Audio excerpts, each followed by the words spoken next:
morning, students. Welcome to Literature Learning. Today we are going to learn the line by line explanation of the poem A Musical Instrument by Elizabeth Barret Browning. So let's begin straight away. Now, here we will just read the poem first. What was he doing, the great god Pan? Down in the reeds by the river, spreading ruin and scattering ban, splashing and paddling with hoofs of a goat, and breaking the golden lilies afloat with the dragonfly on the river. Now, the speaker of the poem begins with a rhetorical question. What was he doing? Now, rhetorical question, let me remind you, is a literary device. So, it's direct questioning. It's a literary device used by the poets. Now, the term great god Pan is a recount of an event from the Greek mythological stories of Pan. So, who's Pan? We need to know who's Pan. Pan was the Greek half god, that is, partly god and partly goat or animal. So, Pan is known as the god of the wild, shepherds, hunting, and flock. And as you can see here, he is the god of the wilds, hunting, rustic music, and shepherds, often depicted or shown as one holding a 7-part pan flute to emphasize the duality of art.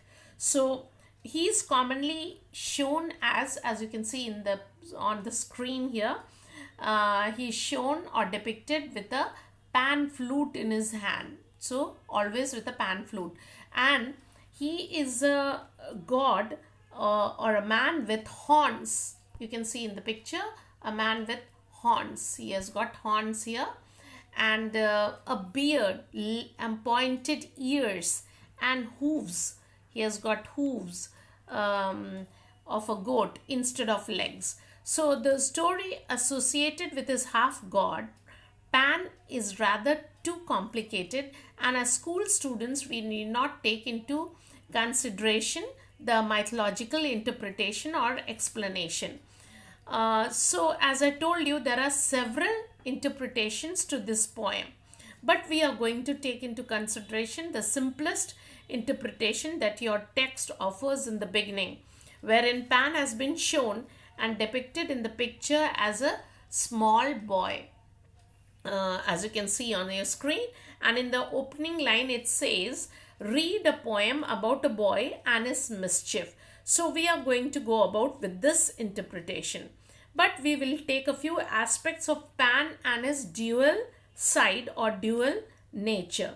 So let's continue. What was he doing down in the reeds by the river? So what are reeds?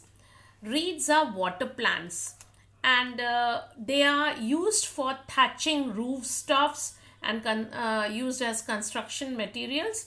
They are also used to make baskets, arrows, pens, and musical instruments also. So you can see here the Egyptian papyrus used as pulp and to make paper, on which they used to write in ancient times.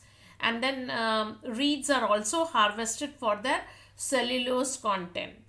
Now, reeds are used in many wind instruments, as you can see on your screen. So these are the images of the flute, and this is the pan flute. So these are the instruments, and you can see the very Indian flutes over here. So we begin right away with the explanation here. So what was he doing down in the reeds by the riverside? He was spreading ruin and scattering ban. So the speaker wants to know what he was doing over there. So he was, the speaker says, and the line says here, with two strong words, verbs, in fact, spreading and scattering, two strong verbs here. He is giving us the details of what Pan, the boy, was doing in the river. So he, in the context of the word ban, the word ban means prohibits or stop. So as the word ban has as the full myth from which the poem is drawn, describes the nymph or fairy Syrinx.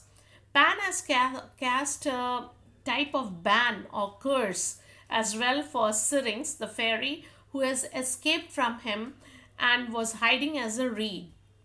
But again, we are not going to learn this interpretation, and therefore just learn that the boy Pan is behaving like a half god, and with his destructive or animalistic behavior, and is described clearly in this stanza as going about spoiling, splashing, and paddling with hoofs of a goat. Now, of course, we saw in the picture of Pan the god that he has got hoofs of a goat. But we will, in our interpretation as Pan the boy, we'll say that he was spoiling the water with his legs. The boy Pan's animal instincts causes him to splash about and harm everything close by. He paddles through the river with his legs, and again he is breaking the golden lilies afloat with the dragonfly on the river. So what is he doing? The speaker describes the destruction that he is going about, and he is breaking the lilies. So he breaks the lilies that float on lily pads and is scaring away the dragonflies that flits among the lilies. So the boy is upsetting every creature that lives or grows by the river. So let's have a recap of what we learnt about the first stanza. The speaker in this first stanza tells us about a boy, Pan, who went down to play among the river. And but when he saw the reeds and the lily flowers, he goes about searching and pulling them out of the riverbed and upsetting the peaceful setting, and thereby causes destruction of nature. So the beautiful golden lilies, the delicate image of nature, is in its pristine state and are harshly disturbed and broken by the half god, that is the boy over here. And in his recklessness, he also scares away the dragonfly. So the innocent dragonfly that symbolizes the fragility of nature is disturbed while resting on the lily pad. So here the boy Pan is compared to the half god Pan, that is the mythological god Pan. And I hope the first stanza is crystal clear for you. So let's move on to the second stanza. He tore out a reed, the great god Pan, from the deep cool bed of the river. The limpid water turbidly ran, and the broken lilies a dying lay, and the dragonfly had fled away ere he brought it out of the river. So what did he do? He tore out, Pan tears out a single reed out of the river bed. So the description of the river bed as deep cool gives a peaceful feeling, and it suggests that the reed was yanked violently out of the pulled violently out of place where it belonged, a calm and cool place. And then the speaker says the limpid water. So the limpid water turbidly ran. Limpid means clear water, and turbidly means murky or muddy water. So the limpid water, the clear water has become muddy now, and the broken lilies are dying lay. So it's here you can see the poet is using, or the speaker is trying to tell us the comparison of a dying man as a dying man. So lilies are being personified here as a person who is laying or lying dying. So he is dying, a person on his deathbed, and the dragonfly has fled away. So it says here the once perfect lilies are now they lay broken and dying. So the speaker naturally personifies. The use of the word lay gives us a feeling of the a person lying on his deathbed.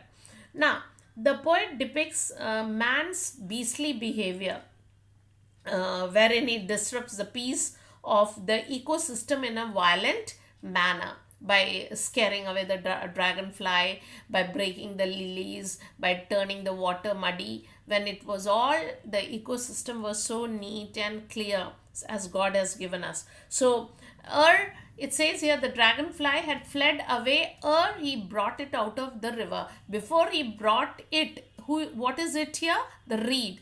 Before he plucked or yanked away or violently pulled away the reed, the dragonfly had fled away from that place. Now, so I hope let's talk about the recap of this poem. I mean, this stanza. So it tells us that Pan pulls out the reed, and in the process, he muddies the river bed and disrupts nature. So we see here he is disrupting nature here. So we move on to the third stanza, but here I stop the video, otherwise it will go long. Thank you.